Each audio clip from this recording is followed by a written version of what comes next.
스마트폰이나 컴퓨터를 통해 일을 하고 궁금한 것을 검색하고 필요한 상품들을 쇼핑하며 SNS를 통해 타인과 소통하는 현대인들. 인터넷과 네트워크 안에서 활동할 때 검색어, 쇼핑 기록, 방문 기록, SNS 같은 디지털 흔적들을 남기게 되는데 이 흔적들을 모아놓은 방대한 데이터의 집합체가 바로 빅데이터다. 빅데이터는 전문가들의 분석을 통해 산업에 의미 있는 자료로 가공되는데 단순한 디지털 데이터에 생명을 불어넣듯 가치 있는 자료로 탄생시키는 빅데이터 전문가, 그들의 세계를 만나보자.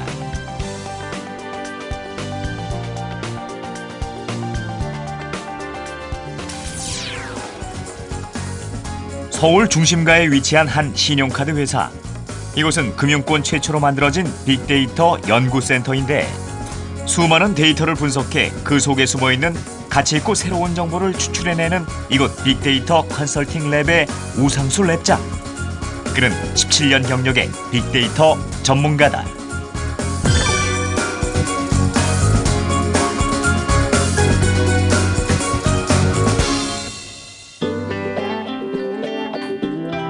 현재 이곳 빅데이터 센터에서 근무하는 빅데이터 전문가는 총 60여 명.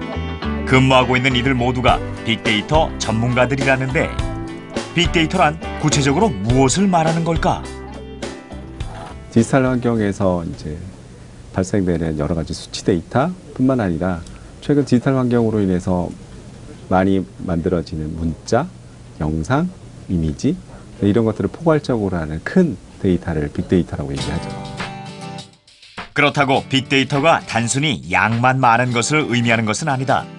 빅데이터 전문가는 데이터 속에서 트렌드를 읽어내거나 사람들의 행동 패턴, 시장 경제 상황 등을 예측해내는 일을 담당한다. 제가 지금 보고 있는 거는 상권 지도고요. 네. 데이터 자체를 갖다가 지도 위에다가 소비 데이터를 얹혀놓고 상권에서 도대체 어떤 사람들이 어느 곳에서 와서 사용을 하고 있는지를 소비 데이터를 통해서 판단을 하고 상권의 규모를 갖다가 판단하기 위해서 지도에다가 올려보고 있는 중입니다. 그러니까 비주얼라이제이션이라고 하죠. 시각화를 통해서 좀 더 이해하기 쉽게 하기 위해서 데이터를 지도 위에 얹혀보는 거고요. 지도 위에 다양한 데이터를 갖다가 얹혀서 실제 눈으로 보고 판단하기 위해서 이 작업을 하는 것입니다. 그런데 같은 빅데이터 전문가라고 해도 그 업무나 역할이 실로 다양하다.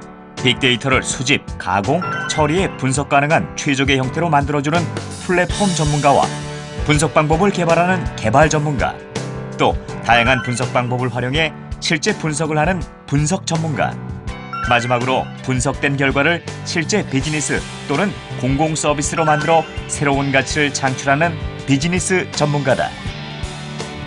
우리 속담에 구슬이 서말이라도 꿰어야 보배라는 말이 있다. 데이터가 구슬이라면 데이터를 분석하고 관리하는 기술은 바로 구슬을 꿰어 보배로 만드는 기술과 같다. 실제 데이터를 분석한 결과를 가지고 서비스나 마케팅에 도움이 될 만한 유용한 정보나 결과를 얻기 위해 비즈니스 전문가와 분석 전문가들이 모였는데 주유소에서 사용되는 카드의 내역을 분석해 상권에 영향을 미치는 요소들을 해석하는 중이다. 해당되는 거에 특정한 곳에 정보들을 쭉 나열식으로 주는데 공통적인 거의 분모를 쭉 잡아가지고 상품화 시킬 수 있는 게 있을까? 2200만 명에 이르는 카드 사용자들의 실질적인 경험을 토대로 새로운 가치를 발견하기 위해 함께하는 회의는 빅데이터 전문가들에겐 무척이나 중요한 시간인데 신용카드 매출이 전체 민간 소비 경제에서 발생되는 게 80% 이상이 되는데 그 80% 이상 되는 데이터의 20% 이상을 저희 회사가 가지고 있고 그 데이터를 기반으로 해서 저희 고객들이 다양한 서비스, 마케팅을 받을 수 있도록 분석을 하고 지원하는 일을 하고 있습니다. 그렇다면 실제로 빅데이터는 어떻게 유용한 정보로 탈바꿈해 우리의 생활에 도움이 되는 걸까?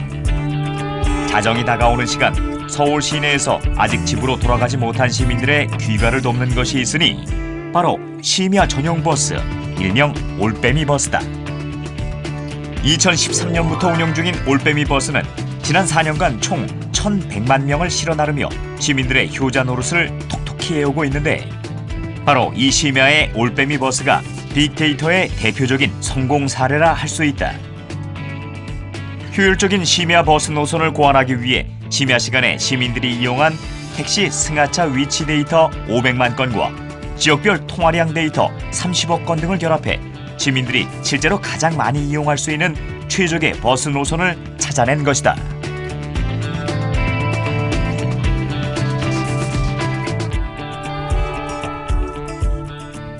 빅데이터가 차세대 핵심 IT 기술로 국내외에 주목을 받게 됐지만 빅데이터의 개념을 제대로 알고 정확히 이해하는 이들은 실제로 그리 많지 않다. 저희가 하는 업무들이 실질적으로 파급 효과가 일어나려고 하면은 다양한 사람들이 이제 업무적으로 적용을 해야 되는데 그러려고 하면 뭔지 알아야지 쓸 수 있는 거죠. 이제 그런 부분에서 저희가 이제 빅데이터 교육이라는 거를 사내뿐만 아니라 이제 외부에서도 하고 있습니다. 우상수 랩장은 금융기관과 관공서 등 빅데이터가 필요한 현장을 일일이 방문하며 해당 기술을 알리는 일에도 열심이다. 고객을 움직인다고 하는 거죠.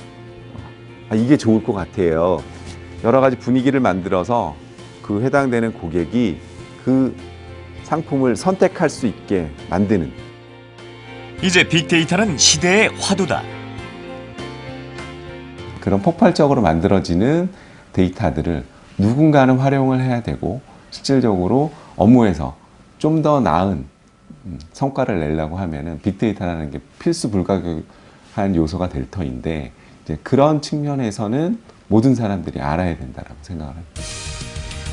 더 이상 빅데이터를 모르면 도태될 수밖에 없는 시대. 그런데 이처럼 빅데이터가 주목을 받게 된 건 언제부터일까? 세간에 관심을 갖기 시작을 한 거는 2011년 맥킨지 보고서가 나오면서부터입니다. 맥킨지는 유명한 컨설팅 회사인데 이 컨설팅 회사가 데이터로 돈 버는 방법이라는 보고서를 내면서 실적으로는 기업과 여러 기관에서 관심을 갖게 되었고요. 2012년에 가트너라고 하는 시장조사 기관이 세계 10대 기술로서 발표를 함으로 인해서 그 이후로부터 좀 더 폭발적인 관심을 갖게 됐죠. 이제 누가 고객에 대해 더 많은 정보를 가지고 있느냐가 돈이 되는 세상이 됐다. 과거엔 기술적 한계와 비용 부담으로 활용하지 못하고 버려진 데이터가 많았다. 하지만 빅데이터의 등장은 버려지던 데이터의 재발견이라는 점에서 의미가 깊다. 빅데이터를 활용하면 고객이 원하는 것을 보다 정확하고 세세하게 만족시킬 수 있다. 예를 들어 미국의 유명한 A 온라인 거래 사이트는 모든 고객들의 구매 내역을 데이터베이스에 기록하고 분석해 고객의 소비 취향, 관심을 예측하고 고객 각각을 위한 추천 상품을 알려준다. 국내의 홈쇼핑 업체들도 플랫폼을 기반으로 빅데이터를 구축해 고객들의 취향에 맞는 제품을 추천하고 있다. 고객사와의 미팅이 있는 날, 우상수 랩장이 찾은 이곳은 한 온라인 광고 기업이다. 특히 광고 회사는 소비자의 트렌드를 빨리 파악하는 일이 무척 중요한데 이곳 회사에서도 광고를 할 때 빅데이터 분석을 활용하고 있다. 광고를 함에 있어서 기본적으로 고객들이 어떤 성향을 갖고 있는지에 대해서 이제 회사가 궁금해하고 저희가 가지고 있는 카드 데이터로 고객들이 어떤 소비를 하는지를 정확하게 볼 수 있기 때문에 그런 분석 결과를 가지고 광고를 잘할 수 있게 협업하는 것 때문에 왔습니다. 보시면 알겠지만 드디어 본격적인 컨설팅이 시작됐다. 9월까지의 토탈 썸. 일본의 광고주들이 어떤 식의 것들을 우선적으로 선호하는지 그리고 지난번에는 이제 주셨던 내용들이 있긴 한데 걔를 이걸 보고 한번 리뷰를 한 다음에 세분화시켜야 될 것 같아요. 일본을 방문한 여행객들이 사용한 카드 내역을 파악해 광고 시장에 접목하기 위한 작업인데 금융사의 데이터가 정말 사용자의 행태를 파악하기 위한 가장 좋은 데이터다라고 하는 것들을 느끼게 됐었고요. 온라인과 오프라인을 아우를 수 있는 부분들도 최고의 장점이다라고 생각을 합니다. IT 기업이 개최한 컨퍼런스 현장. 구름처럼 몰려든 인파 속에 우상수 빅데이터 전문가의 모습도 보인다. 바쁜 일정에도 이처럼 컨퍼런스를 찾은 이유는 무엇일까?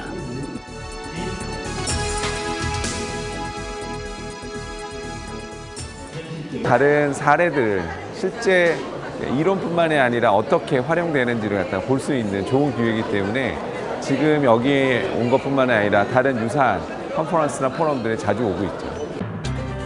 현재 빅데이터를 활용하는 기술은 급속도로 발전하고 있다. 그렇다면 가장 화두가 되고 있는 기술은 무엇일까? 사람들이 어떤 성향을 가지고 있는지 잘 분석을 하고 알려줘야 되는데 그런 부분들에 있어서 빅데이터와 인공지능의 결합이라는 부분들이 최근에 가장 화두가 되고 있는 부분 중에 하나입니다. 이른바 4차 산업혁명의 도래로 핵심 기술인 빅데이터에 대한 관심과 인기가 점점 더 높아지고 있는 시대. 많은 학자들은 빅데이터 기술의 발전에 따라 인류의 미래가 완전히 달라질 거라고도 말하는데, 그렇다면 장차 빅데이터 전문가가 되려면 어떤 능력을 키워야 할까?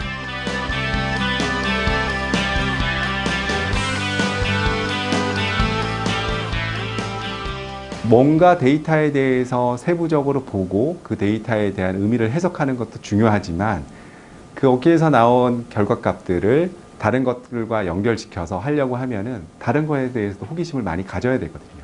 네. 그래서 탐구력과 그다음에 호기심이라고 하는 부분이 대단히 중요하고, 거기에 있어서 또 중요한 부분들이 창의력입니다. 왜냐하면 새로운 것들을 엮어서 새로운 가치를 발견하려고 하면은 새로운 생각들이 필요한데 그거 자체가 또 창의라는 것과 연결이 되죠. 빅데이터 전문가가 되려면 의미 도출을 위한 분석 능력과 소통 능력, 추리력이 중요하고 꼼꼼함과 호기심도 요구된다. 평소 컴퓨터 활용 능력을 갖추고 폭넓은 독서를 즐기며 통계학이나 컴퓨터, 산업공학 관련 학과를 전공하는 것도 도움이 될 것이다. 업무의 강도는 적지 않지만 빅데이터 기술의 활용 분야가 커지면서 직업 전망도 밝고 만족도도 큰 편이라 하겠다. 지난 100년간 석유가 세계를 이끌어왔다면 앞으로의 시대는 데이터가 세상을 지배할 것이다.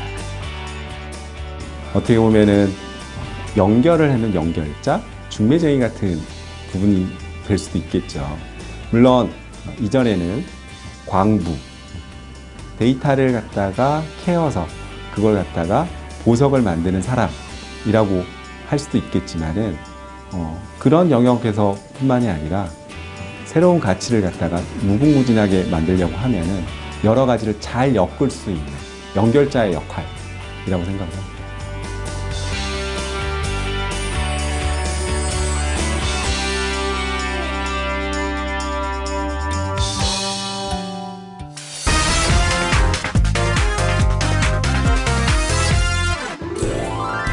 마트에서는 신용카드로 쇼핑을 하고 은행 자동 입출 금기에서는 현금카드로 돈을 인출하며 또한 버스를 타면 교통카드나 신용카드로 차비를 대신하는 현대인들. 그런데 언제부턴가 이 모든 일들을 스마트폰 하나로 해결하는 시대가 현실로 다가왔다. 바로 기존 금융 서비스의 IT 기술을 접목시킨 핀테크인데, 새로운 금융 기술이자 거래의 혁명이라는 모바일 결제를 통해 우리의 금융생활은 가히 새로운 르네상스를 맞고 있다. 이 새로운 금융시장의 르네상스를 이끌고 있는 핀테크 전문가, 그들을 만나본다. 글로벌 IT 기업들과 벤처 기업들이 포진해 있는 서울 강남의 빌딩가. 이곳에 금융기술 스타트업의 CEO로서 주목받는 젊은 핀테크 전문가가 있다는데, 핀테크 전문가는 금융 전문가라기보다는 금융 전반에 걸쳐서 새로운 혁신과 혁명을 일으킬 수 있는 그런 사람들을 말합니다.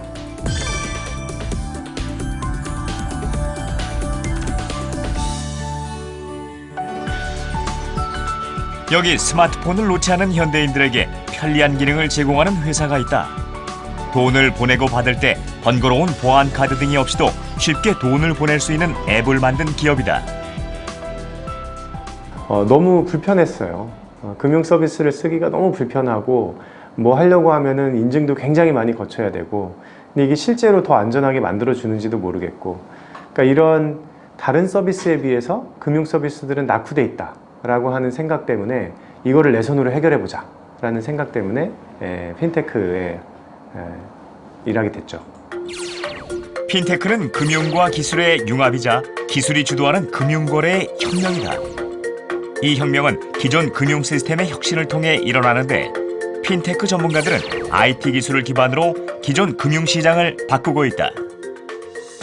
실제로 금융에는 뭐 결제, 보험, 대출, 투자, 자산관리 등 다양한 분야가 있지만 그 분야들에 상관없이 새로운 소프트웨어 기술을 적용하는 모든 사람들을 말합니다. 핀테크는 오프라인 지점 없이 오직 온라인에만 존재하는 인터넷 전문 은행도 만들어내고 있는데, 이 같은 핀테크의 성장을 이끈 원동력 중 하나는 IT 기술의 발전, 그 중에서도 특히 스마트폰의 등장이다. 휴대폰 소액 결제에서 시작된 모바일 금융은 모바일 송금뿐만 아니라 자산관리, 크라우드 펀딩 등 다양한 분야의 금융산업에 적용되면서 거래의 보조수단이 아닌 하나의 산업으로 진화해왔다. 그런데 놀랍게도 이러한 핀테크의 역사가 무려 150년 가까이 된다는데, 1865년 지오바니 카셀리가 발명한 세계 최초의 스캐너 펜텔레그래프가 금융의 신기술이 결합된 핀테크의 시초로 통한다. 이후 현대의 핀테크 기업들도 혁신적인 아이디어에 첨단 기술을 더해 새로운 금융 비즈니스 모델을 창조해 나가기 위해 애쓰고 있는데, 이를 위해 핀테크 전문가는 매일 금융시장의 움직임을 세심하게 파악하고 있다. 핀테크는 아무래도 모바일 서비스다 보니까 굉장히 빠르게 사용자들의 움직임에 반응해야 되고요. 그러다 보니까 이제 매일매일 바뀌는 지표들을 보는 게 굉장히 중요해서 그렇게 보고 있습니다. 이곳 핀테크 기업의 기본이자 핵심 서비스인 간편 송금 서비스는 간편하게 문자 메시지 하나만 복사하면 돈을 보낼 수 있는 앱 서비스다. 출범 3년 차인 현재 누적 다운로드 1,200만 건, 누적 거래액 9조 원을 달성하며 아시아 대표 모바일 금융 서비스로 빠르게 성장하고 있다. 저희가 매일 수만 명의 새로운 사용자들이 지금 저희 서비스로 가입하고 있는데요. 저희는 매일매일 이 수만 명의 삶의 금융을 완전히 바꿔놓고 있다고 생각하고 있습니다. 기존의 은행과는 차별화된 새로운 금융 서비스를 위해서는 무엇보다 고객의 반응과 경험이 중요하다. 때문에 24시간 3교대로 운영되는 고객센터를 자주 찾아 고객의 목소리에 귀를 기울이고 있다. 저희가 좀 일관된 기준은 있어야 될 것 같아요. 네, 그게 만들어지면 되게 좋을 것 같은데. 네. 한번 얘기해. 핀테크 기업들이 금융업계에서 주목을 받는 이유는 기존 금융사가 파악하지 못한 소비자의 요구를 발견해 제공함으로써 시장을 넓히고 있기 때문이다.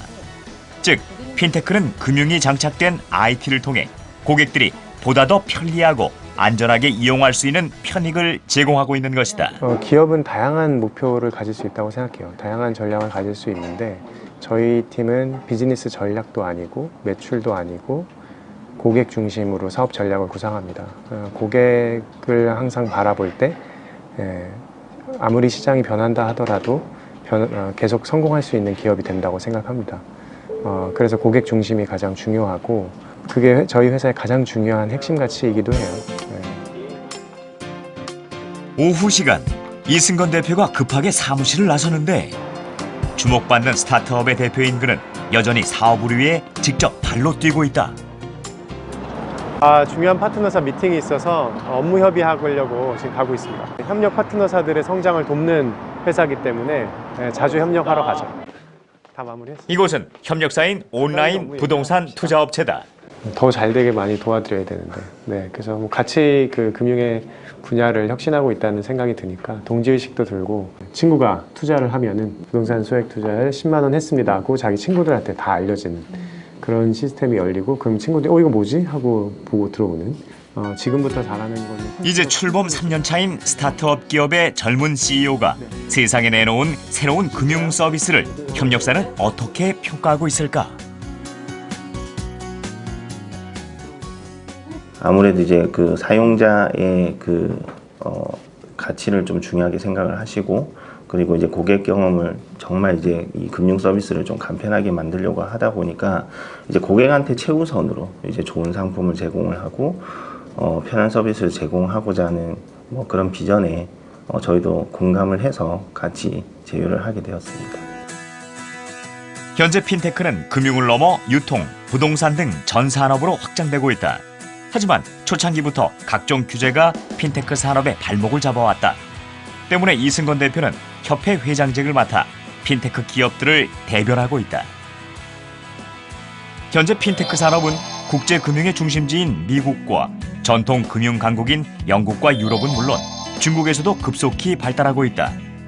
지난해 6,200억 달러였던 전 세계 모바일 결제 시장의 규모는 2017년 7,800억 달러에 이르고 있고 향후에도 그 시장이 꾸준히 확대될 전망이다. 저희가 런칭한 지 이제 2년 반이 됐는데요. 성장 속도로 쳐도 미국이나 유럽의 유사 서비스들보다 4배에서 5배 정도 빠른 성장세를 이미 보이고 있거든요. 그래서 이렇게 빠른 성장세, 전 세계 유례 없이 빠른 성장세가 있고, 그래서 저희 투자자들 중에 이제 실리콘밸리의 투자자들은 전 세계에서 가장 빠른 성장을 하고 있는 지불 결제 서비스라고 하더라고요. 그렇다면 어떻게 그와 같은 빠른 성장이 가능했을까? 마침 오늘은 사내 직원들을 대상으로 이승건 대표의 강의가 있는 날이다. 고객을 획득하는 비용보다 고객을 통해 얻어지는 가치가 더 크다. 이미 그런 가치의 원석을 갖고 있는 기업들이 저희 플랫폼에 와서 서비스를 제공할 수 있는 구조가 돼야 되고, 저는 600만이 좀 넘어요. 오늘 강의 주제는 이 회사의 간편 송금 서비스를 통해 고객들의 불편을 획기적으로 개선해 이른바 고객들에게 미친 만족감을 주자는 것이다. 핀테크는 단지 금융이 가동되는 방식만이 아닌 우리의 삶을 바꾸고 있기 때문이다. 좋은 핀테크 전문가는 불편한 것을 발견할 수 있는 사람인 것 같아요. 기존에 적응돼서 쓸 수 있는 것들, 그냥 익숙해지면은 별게 아닌 것들도 다시 한번 순수한 어린아이의 눈으로 불편하게 생각하고 개선할 수 있는 건 없는지, 그리고 개선하기 위해 의지력을 발휘하는 그런 사람. 그래서 익숙한 일상을 다시 불편한 사람의 눈으로 볼 수 있는 그런 사람. 그게 핀테크 전문가인 것 같습니다. 2013년 회사를 차린 뒤 8차례나 사업을 벌였다 접었다를 반복하고 9번째로 내놓은 현재의 간편 송금 서비스는 결국 금융과 관련해 소비자들의 불편을 해결해주겠다는 사명감에서 출발했고, 결국 고객들도 그런 노력에 호응한 것이 아닐까. 매일매일 고객들의 삶을 바꿔나간다고 하는 그런 기쁨이 있습니다. 저희 회사 같은 경우는 이제 간편 송금 서비스를 하고 있는데, 저희 고객들에게 저희가 세이브해준 불편한 인터넷 뱅킹의 시간이 136년 정도나 되거든요. 네, 그러니까 수많은 사람들의 삶을 굉장히 낭비 없이 만들어준 거죠. 그래서 그런 것들을 볼 때마다, 느낄 때마다, 그런 고객들의 반응이 올 때마다 너무너무 행복해요. 기업의 목적은 돈을 버는 게 아니라 사회의 문제를 해결하는 것이라고 믿는 핀테크 전문가 이승건 대표. 혁신적인 금융 서비스를 창조해내기 위해서는 무엇보다 효율적인 업무 문화가 중요하다고 여기는데, 회의 시간에는 딱딱한 업무 지시나 평가가 아닌 자유로운 소통과 대화가 오가는 분위기다. 1일부터 얼마까지 썼다. 이거 되게 필요한 정보예요. 네, 그래서 지난달보다 내가 많이 썼는지 이렇게 보여주고, 맞아. 카드별로 내역도 들어가서 볼 수 있어요. 진짜 유용할 것 같아. 그래요? 괜찮아요? 이것만으로도 가치가 있다고? 와, 이렇게 열광적인 반응 나 처음 봤네. 전 진짜 이거 너무 불편해. 더욱이 자율 출퇴근과 재택근무는 물론 휴가 역시 무제한 사용이 가능하다. 자유롭고 독립성이 보장되는 만큼 스스로 책임을 다하는 분위기다. 수평적인 문화인데요. 그게 이제 친구처럼 뭐 친하게 웃고 떠들고 약간 그런 문화가 아니라 조직 구성원들한테 그 굉장히 많은 책임과 그 권한들이 위임이 돼 있어요. 그래서 그렇다 보니까 이제 쓸데없는 그런 절차들이 되게 생략이 많이 돼 있고요. 그리고 저희가 하고 싶은 아이디어들이나 혹은 문제점들이 있었을 때 저희가 의사결정을 해서 바로바로 진행해 나갈 수 있는 그런 장점들이 있습니다. 한 가지 흥미로운 건 이곳 핀테크 기업엔 금융 전문가보다 비금융 전문가가 압도적으로 많다는 사실이다. 핀테크 서비스라고 하면 어떻게 보면 금융의 지식이 되게 많이 필요하고 금융에 대해서 잘 알고 있어야 될 것 같다고 생각하지만, 사람들이 무엇을 알고 있느냐, 그리고 무엇을 어려워하고 어떤 점을 불편해하는지를 아는 게 가장 중요하고, 금융에 대한 이해는 사실 그 후에 입사 후에도 얼마든지 따라잡을 수 있다고 생각합니다. 핀테크 전문가가 되기 위해서는 수리력과 분석력, 컴퓨터 활용 능력이 중요하며 수학과 통계에 대한 지식이 필요하다. 또한 사회성과 도전을 즐기는 끈기와 인내도 요구된다. 수학, 영어, 사회 등 기본 교과 활동 외에도 코딩과 프로그래밍 같은 컴퓨터 활용 능력을 기르거나 관련 동아리 활동이 도움이 될 것이다. 업무의 강도는 적지 않지만 향후 핀테크 산업의 발전 가능성으로 보아 직업 전망이 밝고 직업 만족도도 클 것으로 여겨진다. 중고등학교 때 프로그래밍을 정말 많이 했거든요. 그래서 중고등학교 때 그렇게 프로그래밍이나 코딩을 했던 게 나중에 정말 큰 도움이 됐던 것 같아요. 그래서 지금 돌이켜보면은 그때 배웠던 제2외국어보다도 코딩이나 프로그래밍이 훨씬 중요했던 것 같거든요. 그래서 지금 제가 꼭 드리고 싶은 조언은 프로그래밍을 꼭 해봐라. 그리고 재미를 붙여서 열심히 해봐라. 그게 나중에 어떤 일을 하든 굉장히 중요해질 거다. 이 얘기를 꼭 하고 싶습니다. 시대마다 그 시대를 이끌어가는 기술이 있다. 기술이 바뀌면 삶이 바뀌고 역사가 바뀐다. 금융의 다음 시대를 이끌 혁명으로 이미 대세가 되어버린 핀테크 산업. 핀테크 산업은 국경을 넘어서 끊임없는 발전 가능성을 지니고 있다. 미래의 첨단 금융인으로서 핀테크 전문가를 꿈꿔보는 건 어떨까? 핀테크 전문가는 르네상스인이다 라는 생각이 듭니다. 과거 16세기, 15세기 때 르네상스 시대를 통해서 많은 것들이 혁신되고 혁명되고 새로운 사상이 나온 것처럼 핀테크 전문가는 기존의 전통적인 금융을 완전히 새로운 혁신과 혁명으로 새롭게 만들어내는 사람들이기 때문에 제가 보기에 핀테크 전문가는 르네상스인인 것 같습니다.